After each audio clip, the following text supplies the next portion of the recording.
Bienvenidos, bienvenidas a Hecho en América. Este programa es una coproducción de Mira Feminismos y Democracias y Rompeviento TV aquí en la Ciudad de México. Soy Laura Carlsen. Hoy otra vez vamos directo al tema principal, que es el ataque del gobierno de Donald Trump a Venezuela. Tenemos el gusto de presentar el panel de hoy desde los Estados Unidos y Venezuela. Michelle Elner es coordinadora de campañas para América Latina de Code Pink, una organización que muchas de las personas en nuestra audiencia conoce bien, feminista y pacifista en los Estados Unidos.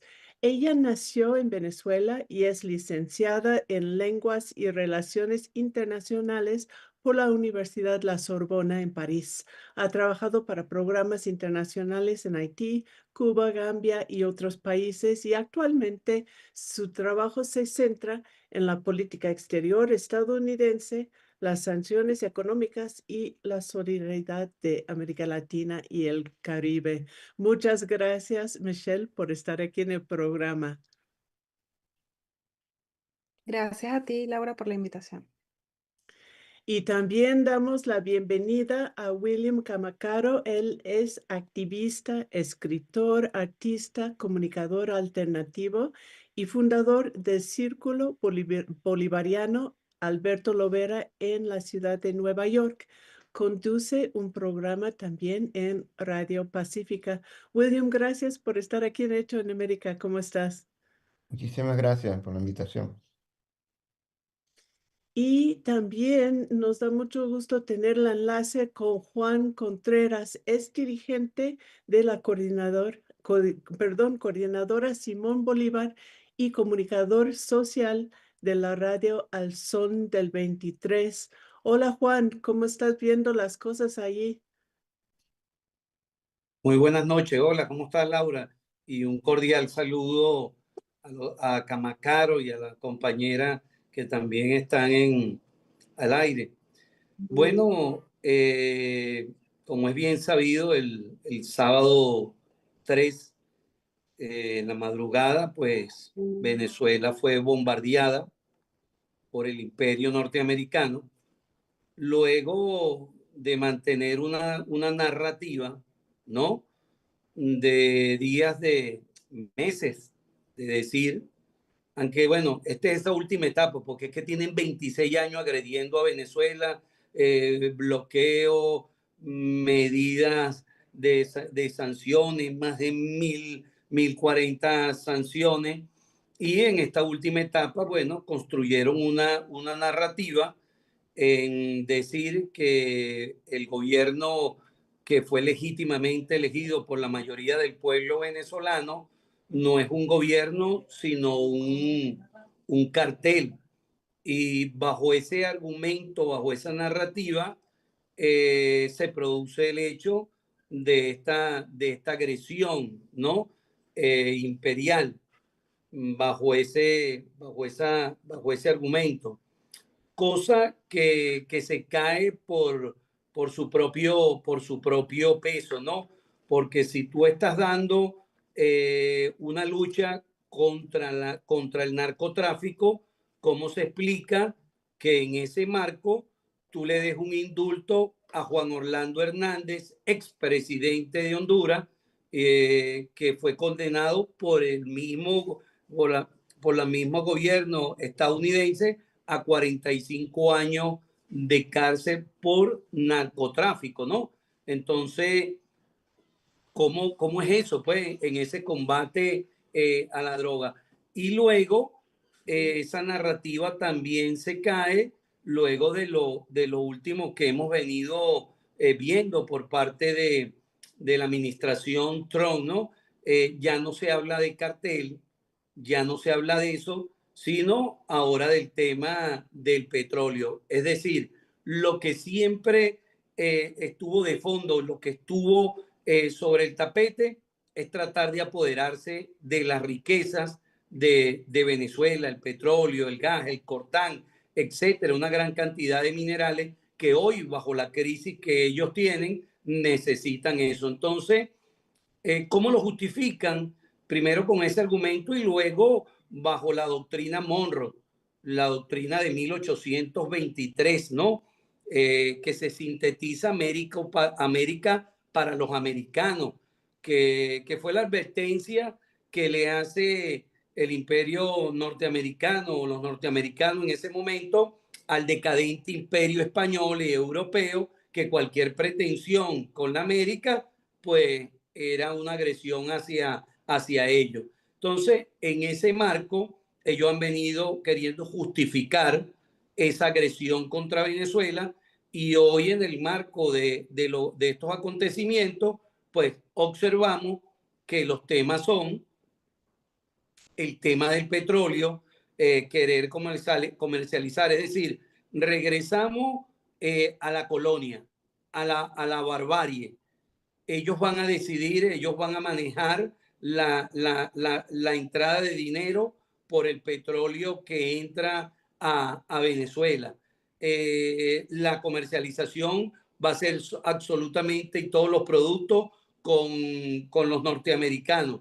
Entonces, tú te das cuenta que lleva implícito no solo apoderarse de eso, ¿no? Sino en esa pelea por el tema tecnológico, económico y mantener la hegemonía, es tratar de sacar a Rusia y a China del continente americano. Forma parte del tema de la seguridad para los próximos 3 años de lo que anunció Trump, ¿no? Que América nada más para los americanos, o sea, ellos Para los consideran que Estados somos su Unidos. patio trasero y lo demás es cuento. Entonces, yo creo que qué mejor confesión, como dicen los abogados, a confesión de parte, relevo de prueba, ¿no? Ellos en su discurso lo han venido diciendo, ya no es el cartel, es el petróleo venezolano. Y hablando de lo más reciente, y muchas gracias por ese marco tan importante para entender lo que está pasando hoy en día. Pasaron muchas cosas, incluso hoy en día, que quería repasar rápidamente, que siguen las agresiones. No solo fue el 3 de enero, sino que uno tras otra. Según reportes de primera mano, mandó drones a sobrevolar la zona cerca del Palacio de Miraflores el miércoles en la noche. Declaró que Venezuela, Trump directamente en sus redes sociales, dará 30 a 50 millones de barriles de petróleo a los Estados Unidos y dijo, este petróleo se venderá a precio de mercado y yo, como presidente de los Estados Unidos de América, controlaré los fondos para garantizar que se utilicen en beneficio del pueblo de Venezuela y de los Estados Unidos. Y la prensa lo ha reportado sin confirmación de Venezuela, que yo he visto por lo menos como si fuera un hecho. También hoy el gobierno de los Estados Unidos, las Fuerzas Armadas, incautó 2 buques, uno de nombre el Marinera con bandera de Rusia y otro llamado el MT Sofía en el Caribe, los dos en aguas internacionales. Alegó que los petroleros, los buques petroleros sancionados por Estados Unidos y que por esta razón pues incautó los buques. Hoy a las 3 tiempo Moscú en el agua internacional, las fuerzas navales abordaron el buque, la comunicación fue perdido. Se perdió la comunicación con el buque con la bandera de Rusia. Según las provisiones de la Convención de la Ley Marítima de 1982, los altos mares están gobernados por el principio de la libertad de navegación y ningún estado tiene el derecho de usar la fuerza contra barcos que están registrados bajo la jurisdicción de otros estados. Entonces, primero llama la atención que Rusia está hablando de la ley internacional, cosa que el gobierno de Donald Trump no ha hecho en ningún momento para justificar sus acciones, porque de hecho, pues hay muchas violaciones implícitas allá. Entonces, pues estas son algunas de las cosas que han pasado. En este espacio hemos dicho varias veces que hay dos puntos de inflexión, dos presiones que pueden hacer la diferencia entre el respeto a la soberanía nacional y entrar en una etapa a nivel mundial de básicamente de una falta total del Estado de Derecho de respeto a la autodeterminación. Y esos son las fuerzas del pueblo venezolano, por supuesto, de que nos está hablando Juan desde Venezuela, y del pueblo estadounidense que ha empezado a protestar por estas acciones en territorio estadounidense. Ahora vamos con Michelle de Code Pink. Michelle, ¿cómo se están organizando? ¿Qué ha sido la respuesta en los Estados Unidos? Bueno, yo creo que nadie puede creer lo que está pasando, lo que ha pasado con Venezuela, así que la gente pues se ha concentrado en decenas de ciudades en Estados Unidos, desde Virginia, la capital de Virginia, pero aquí también en el DMV, en Nueva York, muchísimas movilizaciones en Nueva York, donde pues activistas han salido a la calle pues a decir manos fuera de Venezuela, en rechazo, pues amplio rechazo a lo que Estados Unidos está haciendo en Venezuela, violando la soberanía y el derecho internacional sobre todo. Este, sabes que Code Pink pues, es una organización feminista, pacifista. Siempre hemos estado en contra de la intervención de Estados Unidos en otros países, ya sea militar, pero también con sanciones, intervenciones o sea, económicas, guerra híbrida.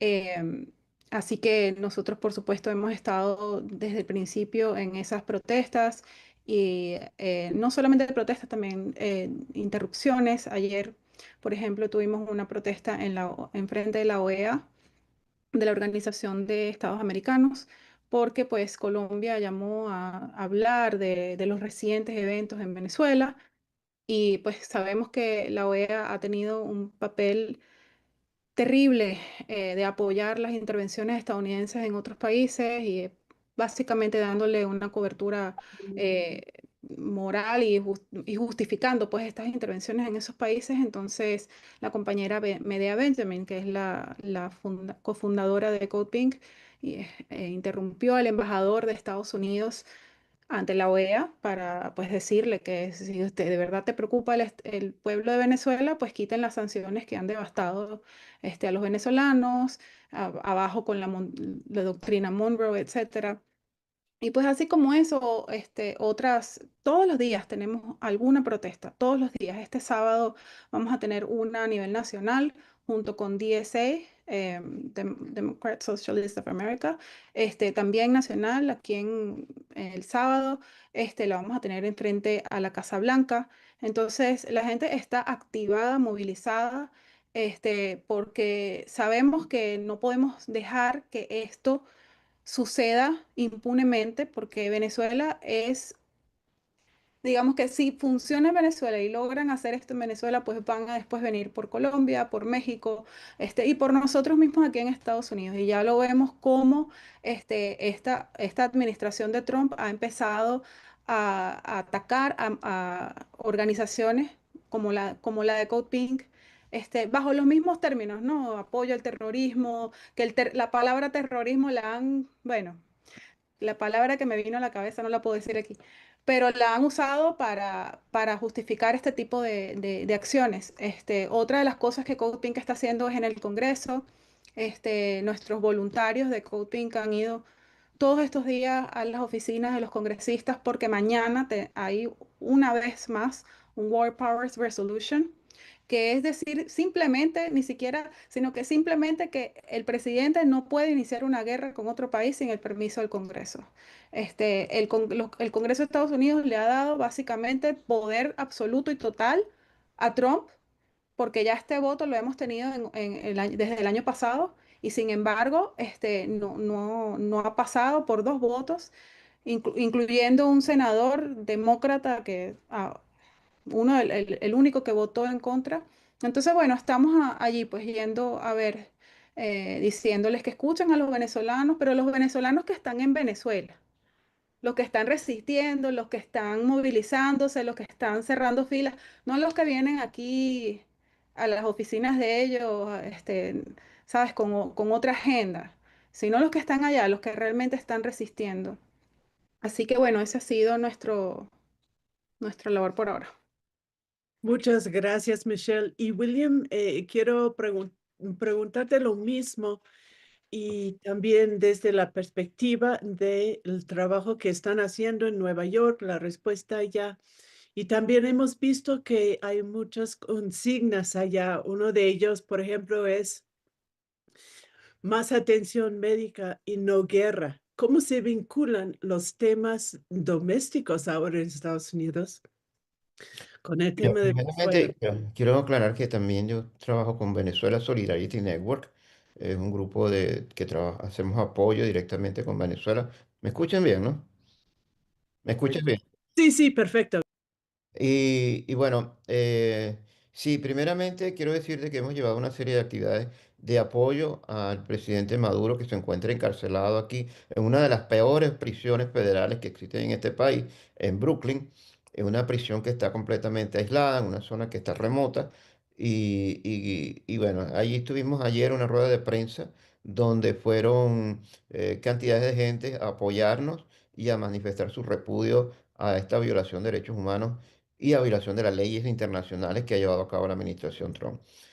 Primero quiero decirte que yo creo que esto es una victoria pírrica, la de la administración Trump. La administración Trump es una administración que lleva una serie de elementos corruptos consigo, no solamente los escándalos de Jeffrey Epstein, sino que tiene una gran cantidad de elementos que en cualquier momento lo pueden hacer implosionar.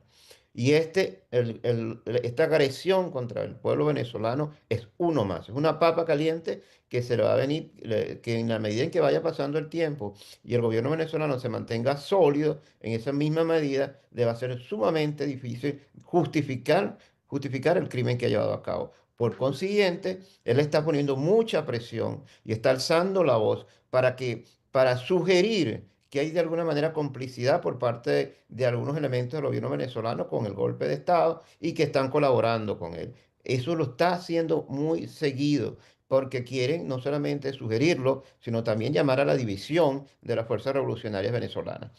Eso por un lado. Por otro lado, esto tiene mucho que ver con la crisis económica que se está llevando a cabo en este momento en Estados Unidos. Aquí hay una crisis económica causada por años y años de guerra. El deterioro y la decadencia económica del imperio norteamericano empieza el mismo día que cae la Unión Soviética, porque desde el mismo día en que cae la Unión Soviética, los Estados Unidos se dedicó única y exclusivamente a llevar una guerra constante al planeta, una serie de conflictos militares que han conllevado a un endeudamiento progresivo y han conllevado al empobrecimiento de los norteamericanos. Son miles de millones de dólares que se han tirado a la basura por mantener guerras que son injustificables, donde han muerto millones de personas y donde han sido desplazadas millones de personas de sus países. Entonces, estamos ante una realidad, una crisis económica que nos habla de la decadencia del imperio y un imperio que ante la deuda enorme que tiene y ante su decadencia está desesperado por recursos económicos, por tratar de mantener su hegemonía y mantener algún tipo de presencia internacional. Estamos viendo la agonía del imperio y en ese proceso son capaces de cualquier cosa. Uy, una situación muy peligrosa, no solo Es para muy peligroso Venezuela. lo que está ocurriendo, porque además estamos ante un personaje que yo recuerdo que en enero estaba en Venezuela y yo les decía, pero es que no, porque había la creencia que se podía negociar porque es un hombre de negocio. Yo decía, mira, yo he vivido en Nueva York y yo sé que es un gángster, yo sé que ha vivido de la prostitución, yo sé que es un tipo que está asociado con el tráfico de seres humanos, sé que toda la actividad económica a través de la que él se ha hecho algún dinero, porque la mayor parte del dinero que él tenía era heredado, una gran parte del dinero que tenía era dinero mal habido.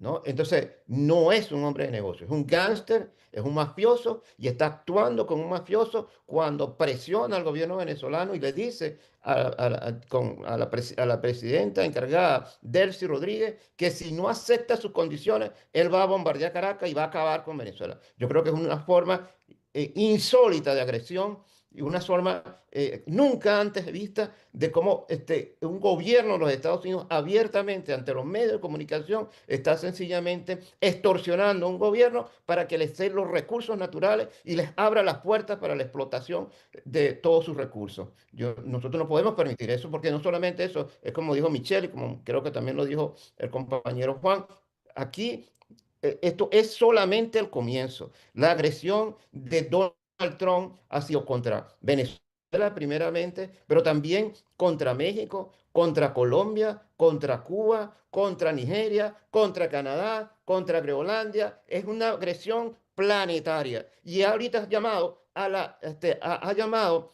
a utilizar o a invertir grandes cantidades de recursos económicos para hacer más armas.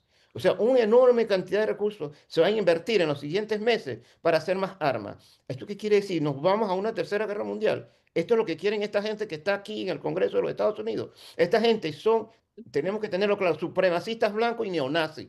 Y nosotros tenemos que hacer todo lo posible por removerlos de allí.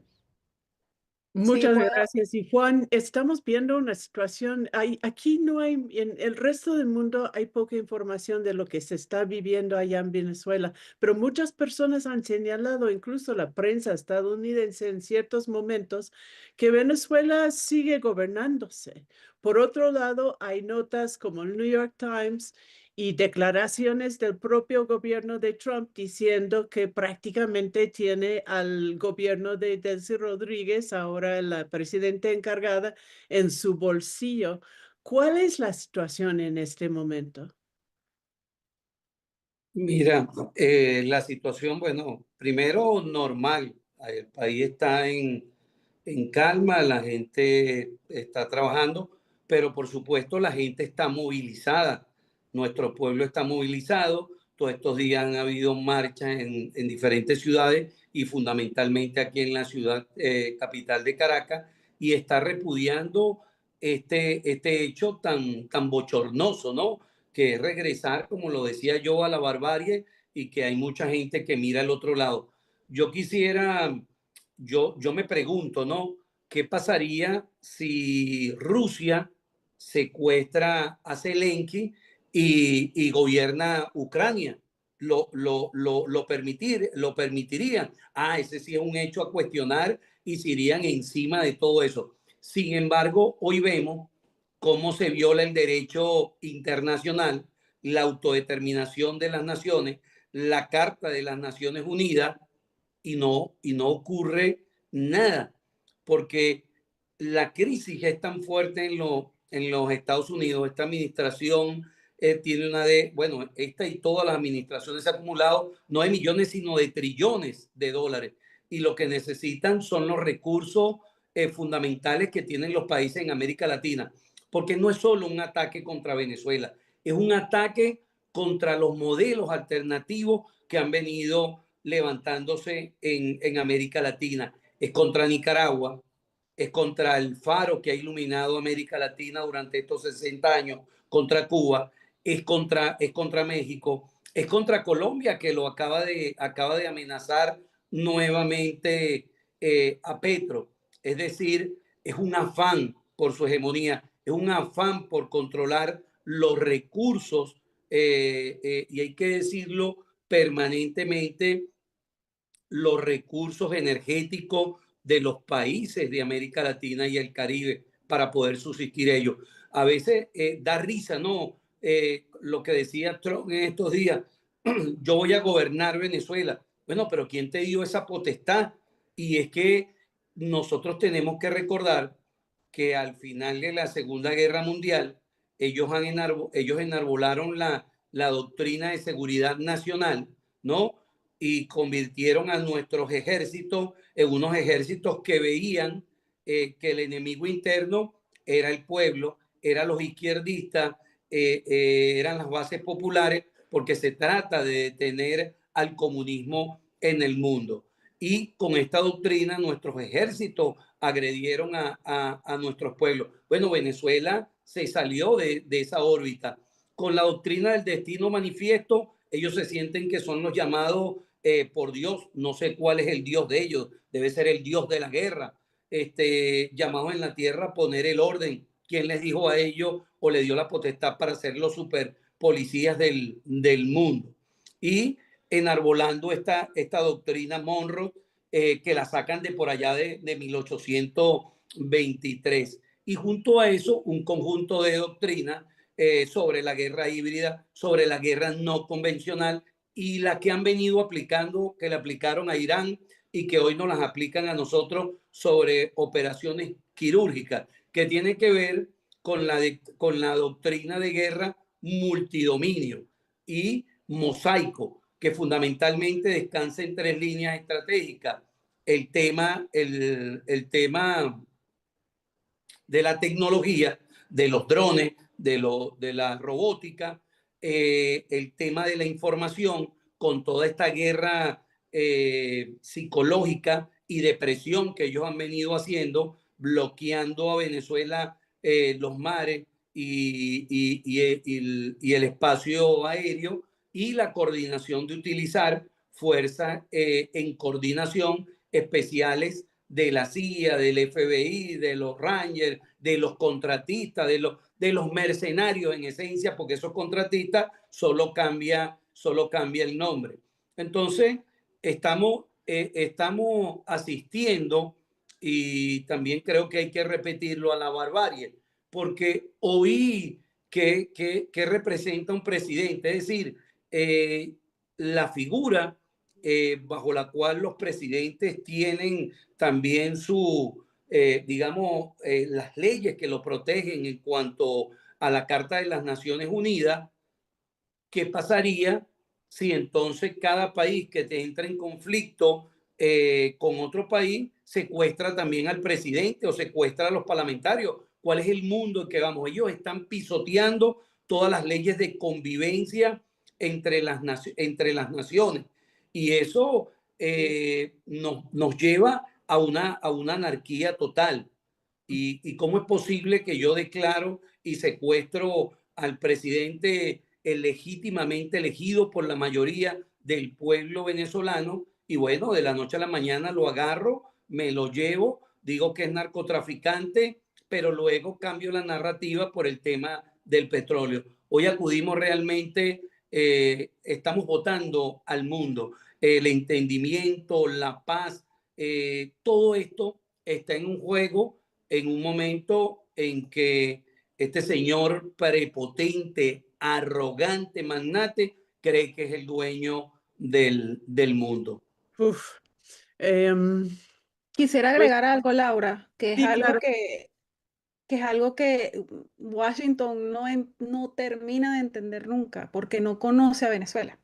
Y es que no van a llevar a Venezuela a la rendición fácilmente. No, eso no va a pasar, porque o sea, esa lógica se basa en la premisa de que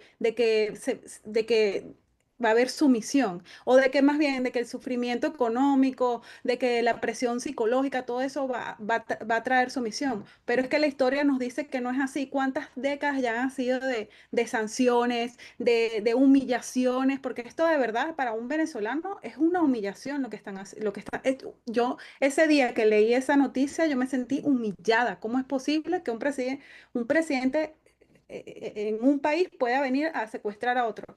Entonces está como, digamos que están creyendo que el pueblo venezolano va a ser sumiso, y la historia dice que no es así. No es una estrategia que va a funcionar. Ay, gracias. Hoy incluso el secretario de Estado, Marco Rubio, se presentó ante el Congreso de los Estados Unidos el supuesto plan para Venezuela en 3 partes. Vamos a ver la declaración de Marco Rubio a la prensa hoy. Step one is the stabilization of the country. We don't want it descending into chaos. part of that stabilization. And the reason why we understand and believe that we have the strongest leverage possible is our quarantine. As you've seen today, 2 more ships were seized. We are in the midst right now and in fact about to execute on a deal to take all the oil. They have oil that is stuck in Venezuela. They can't move it because of our quarantine and because it's sanctioned. We are going to take between 30 and 50 million barrels of oil. We're going to sell it in the marketplace at market rates, not at the discounts Venezuela was getting. That money will then be handled in such a way that we will control how it is dispersed in a way that benefits the Venezuelan people, not corruption, not the regime. So we have a lot of leverage to move on the stabilization front. The second phase will be a phase that we call recovery, and that is ensuring that American, Western, and other companies have access to the Venezuelan market in a way that's fair. Also, at the same time, begin to create the process of reconciliation nationally within Venezuela so that the opposition forces can be amnestied and released and from prisons or brought back to the country and begin to rebuild civil society. And then the third phase, of course, will be one of transition. A mí me impresionó mucho ese plan porque, como decía Juan al inicio, resulta que las 3 etapas del plan, estabilización, recuperación y transición, se tratan de petróleo, petróleo y petróleo. Este es algo, como hemos comentado también, que no hemos visto antes tan abiertamente en la historia de la política exterior de los Estados Unidos. Michelle, ¿qué papel juega el petróleo en el plan de largo plazo para el gobierno de los Estados Unidos y cómo recibe este, pues, ya argumento frente a la población? Pues sí, claro, es como dices tú, todo ha sido, todo lo que él está diciendo es que es por el petróleo y muchísimas personas, pues aquí en Estados Unidos se preguntan, oye, ¿estamos dispuestos a no solo invertir cantidad masiva de dinero y de tiempo y de soldados, pues, no por petróleo, ni siquiera por Estados Unidos, sino para las corporaciones, para los ricos, para las petroleras aquí? Yo pienso que es una apuesta bastante peligrosa porque, este, además, te voy a decir una cosa, Trump ni siquiera puede, él dice que he's gonna run the country, ni siquiera puede tomarse, digamos que, ¿cómo se dice? No tiene la capacidad de ayudar a su propio país. Aquí hay una crisis profunda, una polarización increíble, pobreza creciente, servicios públicos, digamos que la salud, los costos de los seguros médicos han subido horrible, horrible. Vivienda, cuántas personas que están ahorita en la calle, 35 millones de personas de pobreza. O sea, es cómo él puede decir que va a gobernar un país o va a manejar otro país si ni siquiera puede manejar el de él, ¿no? Entonces, esto es claramente, es para beneficiar a los, a las petroleras, a las compañías A de las petróleo, corporaciones. corporaciones de aquí, a las corporaciones petroleras de aquí, sí. Laura, Es una apuesta muy, sí, muy Ah, audaz. Y William, ya sí. mencionaste que hoy también otra cosa que se hizo es anunciar que este presupuesto militar que ya estaba en un nivel récord en toda la historia de los Estados Unidos de 1.000 billones, o en inglés son trillones de dólares, se va a incrementar Ujú. a 1.5 mil billones de dólares, algo nunca antes visto, lo cual implica por a todo visto que este plan tiene, pues se va a llevar a cabo por el Pentágono y por la fuerza en todo el mundo. ¿Se puede hacer eso en los Estados Unidos y qué implicaciones tiene sobre todo para nuestra región? Laura, yo quiero entrar al tema, pero antes quisiera mencionar algo. Mira, este es un libro que fue escrito en 1969. El autor, para que todos los que nos ven lo consigan, lo lean, Orlando Araujo era un intelectual venezolano muy importante. escribió una serie de libros. Algunos de ellos se encuentran en Amazon y en otras de esas cadenas que venden libros. Este libro básicamente lo que dice es que el proyecto de los Estados Unidos en los 60, 70 era de convertir a Venezuela en un estado asociado de los Estados Unidos que iba a administrar todos los recursos naturales del país. Esto es el plan de Donald Trump. Y esto fue escrito en 1969. Y él está retomando ideas viejas de la dominación norteamericana. Entonces, eso por un lado. El petróleo siempre ha sido un elemento conflictivo en Venezuela, como decía el presidente Chávez. Todos los presidentes venezolanos han sufrido golpes de Estado gracias por el control del petróleo, porque siempre que ha habido un presidente que ha asumido o ha tratado de asumir el control petrolero, siempre ha habido un golpe de Estado en contra de ese presidente.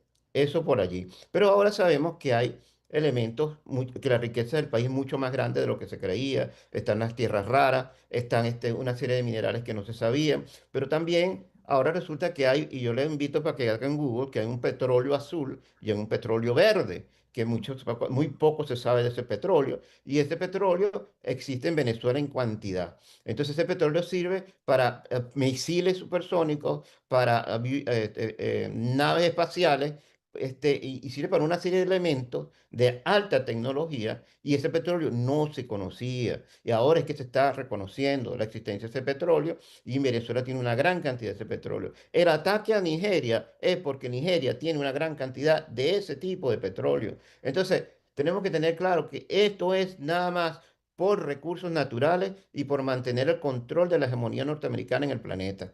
Entonces, yo creo que es una locura lo que este señor está planteando con el aumento del presupuesto, cuando, lo como dice Michelle, ciertamente la economía de este país está en colapso, aquí hay una situación precaria, aquí los servicios médicos son precarios, aquí el problema de la vivienda es una situación seria, y entonces cuando tú vienes a invertir grandes cantidades de recursos económicos que no van a beneficiar al pueblo de los Estados Unidos, esas guerras no benefician a nadie en este país. Realmente, quien el gran beneficiario de todas esas guerras es el sionismo que está involucrado en todo el aparato armamentista de este país y que de alguna manera ha logrado comprar el Congreso de los Estados Unidos y el presidente de los Estados Unidos. Así que nosotros estamos en una situación muy difícil, y nosotros lo que tenemos es que activarnos y ejercer nuestro derecho, porque este año es crítico, porque este año o sale Donald Trump o se consolida. Un año crítico. Pues en el tiempo que nos queda, Juan, me gustaría ir al plano internacional. Bueno, ya es internacional entre Estados Unidos y Venezuela, pero me refiero a la comunidad internacional y su respuesta y posible respuesta a esta crisis de la agresión sin precedentes del gobierno de Donald Trump. También hoy se anunció que el gobierno de los Estados Unidos se retira de 35, creo que Claro. son agencias de las Naciones Unidas y unos 31 de otros marcos multilaterales. Entonces, pues la pregunta también es si todavía va a existir una comunidad internacional en términos de la infraestructura y el Estado de Derecho que se ha construido desde la Segunda Guerra Internacional. El gobierno venezolano ha pedido una respuesta contundente de la ONU en el contexto de la violación de la Carta de las Naciones Unidas y otras leyes internacionales, y no ha llegado. En la reunión de CELAC, la Comunidad de Estados Latinoamericanos y Caribeños, la reunión no llegó a consensos por la división que existe en toda la región. Sin embargo, gobiernos como México, Colombia, en Brasil y otros de la región, y también algunos otros en regiones del mundo, han condenado el ataque. ¿Qué se puede hacer para defender la autodeterminación de Venezuela y de todos nuestros países desde la perspectiva de la comunidad internacional? Laura, yo preguntaría más bien si tiene sentido seguir amarrado a este tipo de mecanismos internacionales y de instituciones que están caducas, que, mira, no había cómo explicar el tema de Palestina, ¿no? Porque uno antes decía, bueno, hay un conflicto entre los árabes y los israelitas, o uno decía, bueno, hay una guerra, y una guerra significa balas de un lado y balas del otro, pero ahí lo que había es un genocidio, y todos los dignatarios miraron para otro lado, y no hubo manera de hacerlos entender el grave error de lo que está pasando, horror de lo que hicieron con el pueblo palestino. Y ahí está, ya llevan más de un tiempo suficiente que cuando votan contra el bloqueo de Cuba, solo dos países se oponen, que son los dos enemigos de la humanidad, el imperialismo norteamericano y el Estado sionista de Israel. Entonces yo diría, ¿tiene sentido seguir amarrado a ese tipo de instituciones donde precisamente la gente expone, debate y sin embargo no pasa nada? Y si no, pasa como ahorita, ellos se retiran de 35 capítulos pues de lo que es la ONU. Es como decir los niños malcriados, pues, bueno, no quiero, no juego más y yo hago lo que me da la gana. Yo creo que estamos en presencia de donde es realmente tomar conciencia nuestros pueblos, nuestros países. En el caso de América Latina y el Caribe, yo creo que debemos hacer una movilización.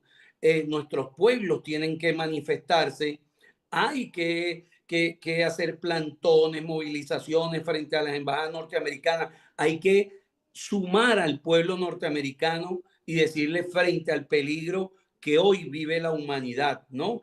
Porque estaríamos a las puertas de una tercera guerra mundial si este desquiciado magnate sigue en esta locura, ¿no? De querer hacerle la guerra a todos los países y dominarla como si él es el dueño del mundo, él decide qué hace y qué no hace. Y se ve, pues, han habido cantidad de movilizaciones en los Estados Unidos, el pueblo estadounidense no comparte esa postura.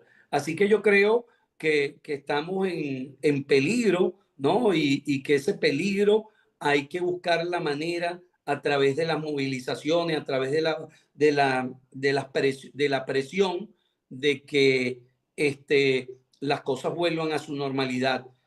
Por ejemplo, en el caso de China, en el caso de Rusia, deben ejercer también y plantear abiertamente la presión para que cosas como esta no sucedan. Ya yo lo decía, si Putin lo hiciera contra Ucrania, bueno, y se siente el dueño y secuestra a Zelensky, es el terrorismo. Pero el terrorismo de Estado lo aplican los Estados Unidos cuando construyen a ISIS, cuando construyeron Al Qaeda, y con eso trataron de desestabilizar el Medio Oriente. Es decir, para ellos no hay leyes internacionales, para ellos no hay sanciones que valgan. Ellos sancionan y condenan a todo el mundo y son los más violentos. Así que yo creo que hoy la decisión está en el destino que tienen nuestros pueblos, nuestra autodeterminación. Venezuela escogió un camino hace 26 años.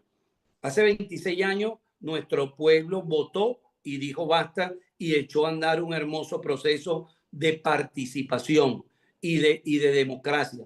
Porque hasta en eso no tienen ni que hablar. Ellos que se la dan de paladines del mundo, nos quieren hablar de una democracia y democracia directa. Y en Venezuela nosotros aquí votamos directamente por la persona que nos agrada o que representa nuestros intereses o nuestras creencias. Allá son elecciones de segundo grado. Ellos votan a una junta para que la junta decida en el momento que están qué corporación o qué representante y qué corporación le toca el turno. Entonces, son unos inmorales. No nos pueden venir a dar lecciones de qué. ¿De qué? ¿Lecciones de qué? Y esto también tiene que ver un poco con la situación explosiva que hay en los Estados Unidos. Un hombre acusado de pedofilia, con muchos problemas, atacó a los migrantes, a los latinos. Bueno, no quiere a nadie. O sea, él es el ser supremo que decide la vida y milagro del mundo en este momento. Entonces, creo que nuestros pueblos están llamados realmente a retomar el camino. a tener una visión sobre salvar al planeta, porque lo que está en peligro realmente es el planeta con un desquiciado como este, pero con un desquiciado que antes de irse de allí le va a hacer mucho daño a todo el planeta. Y hoy vemos, pues hoy ataca Nigeria, hoy ataca Venezuela, mañana estará en otro lado, así que a este desquiciado hay que frenarlo. De ese Quería tamaño, agregar peligro, algo, Juan. Laura. Dame chance, por favor, primero, para involucrar a la audiencia. Y vamos contigo, Michelle, porque pues hay muchos comentarios y siempre nos da mucho gusto que participen en el programa. Hay saludos de Laura Orquieta Ortega en espera del programa desde antes y Kelly dice, esta agresión a Venezuela constituye un crimen de agresión y de lesa humanidad por el Estatuto de Roma, violando la inmunidad soberana de nuestras instituciones y el derecho inalienable a la paz. Alex Montufar dice, la intervención de México en la OEA fue excelente. Norma Monares dice una pregunta, ¿estas protestas qué efecto esperan que tengan? Yo creo que esto va para los Estados Unidos. Dice, Trump es casinero. Solo el pueblo unido puede detenerlos, dice Sandra Loren, y que es una tristeza que utilizan a Dios para generar guerras, genocidios, pobreza y explotación. Perdón, se fue la. Estos son algunos de los comentarios que hemos tenido hasta ahora. Michelle. Sí, yo quería solamente hablar en la parte internacional yo por lo menos vi mencionaste en la OEA el discurso de México, pero muchísimos de los otros países, sus discursos fueron extremadamente débiles, a pesar de que ellos pueden ser los próximos targets de Estados Unidos. Y fue muy débil, de verdad. ¿Por qué? Porque es que Estados Unidos ha basado su política exterior no en diplomacia, sino en coerción, bullying, chantaje. Muchas de esos países pues dependen de ayudas económicas de Estados Unidos que chantajea pues en quitárselas si no apoya lo que está pasando lo que ellos están haciendo a Venezuela. Por eso Chávez fue muy sabio y él entendió que los Estados Unidos actúa de esa manera y por eso quiso unificar América Latina y crear pues una integración sin el rol de los Estados Unidos, una integración regional, soberana, la multipolaridad, porque él sabía que esto iba a pasar, pues. Entonces, sí, fue una lástima ver el papel, cómo jugaron los otros países de América Latina, la comunidad internacional. Por eso, pues, apoyo lo que dice el compañero Juan, pues, que tiene sentido seguir en estas instituciones. O si ya están caducas. Pues sí, es una pregunta muy importante en ese momento. Y si ya están caducas, ¿qué nos queda? Y pues todo el mundo ha dicho que la movilización de los pueblos es la única vía en ese momento. Voy a leer unos comentarios más que tengo mis lentes. Norma dice, la única solución que veo es que Trump se vaya a otra dimensión o que toda América Latina se una y se vaya a los BRICS y terminemos con el tratado. Así podríamos ser libres. Otra vez, pues refiriendo a esta dependencia económica, que es lo que ha diluido en mucho las respuestas de los países de la región. Magda García dice, la permisividad del resto de los países solo alentará la voracidad de esta cúpula nefasta. La unión de todos los pueblos es vital y urgente. Y Magda dice algo que me frustra, es que ante esta urgencia por la defensa de los recursos y de la misma patria, la juventud está adormecida, hipnotizada por las redes sociales que poco o nada le soporta. Y Bebo Cosme dice, tal vez el sionismo tiene comprado a Trump con los archivos Epstein, que bueno, pues hay todo un tema también allí. Bueno, pues lamentablemente solo nos quedan unos minutos más del programa. Vamos a seguir en contacto, seguir platicando. seguir pensando cómo responder a este alarmante aumento en la agresión por parte de los Estados Unidos. Vamos a empezar contigo, Juan. Bueno, yo aprovecharía este tiempito para hacer un llamado pues a los movimientos sociales, al campo popular latinoamericano, caribeño y en el mundo a frenar esta locura, ¿no?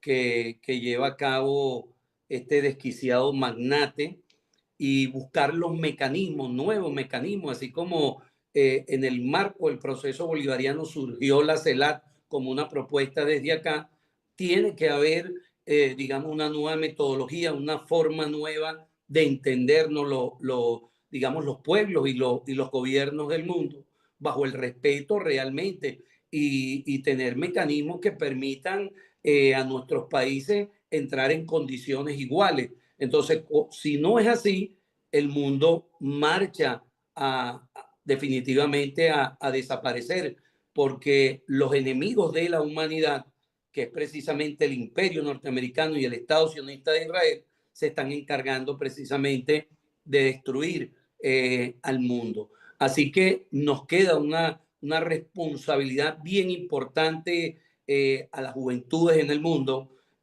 a nuestros pueblos por frenar esta locura. Y hoy en el marco de lo que ha pasado acá en la patria, diría que hay 32 razones, ¿no? En principio, para seguir adelante, avanzando y construyendo un mundo mejor. Son esas 32 compañeros cubanos que entregaron su vida por el proceso latinoamericano, y yo diría 32 y más, porque todavía no hemos terminado de contabilizar los compañeros venezolanos mártires que también partieron bajo esta agresión. Así que tenemos que buscar, es urgente, buscar frenar la locura de este desquiciado. Gracias, Juan, y también por mencionar las vidas que se han perdido en esta agresión. William. Mira, para mí lo que ha ocurrido con el presidente Maduro, cuando leí la noticia de que había sido secuestrado, yo estaba con unos amigos y le digo, esto parece un espantoso déjà vu, porque cuando el presidente Chávez fue secuestrado, recuerdo que nosotros iniciamos una campaña para recuperar al presidente Chávez en todas partes, ¿no? Y estábamos aquí en Nueva York movilizando gente y pidiendo por la vida del presidente Chávez. Me parece insólito que más de 20 años después nos esté ocurriendo lo mismo con ahora con el presidente Maduro. Yo creo que lo único que puedo decir es lo que dijo Chávez antes de partir y dejar al presidente Maduro en el poder. Lo único que podemos hacer es invocar a la unidad y que el pueblo, las fuerzas revolucionarias, no solamente de Venezuela, sino del mundo, se unan en contra del fascismo, el supremacismo blanco, el neonazismo que está imperando ahorita a nivel global. Unidad, unidad y más unidad. Gracias.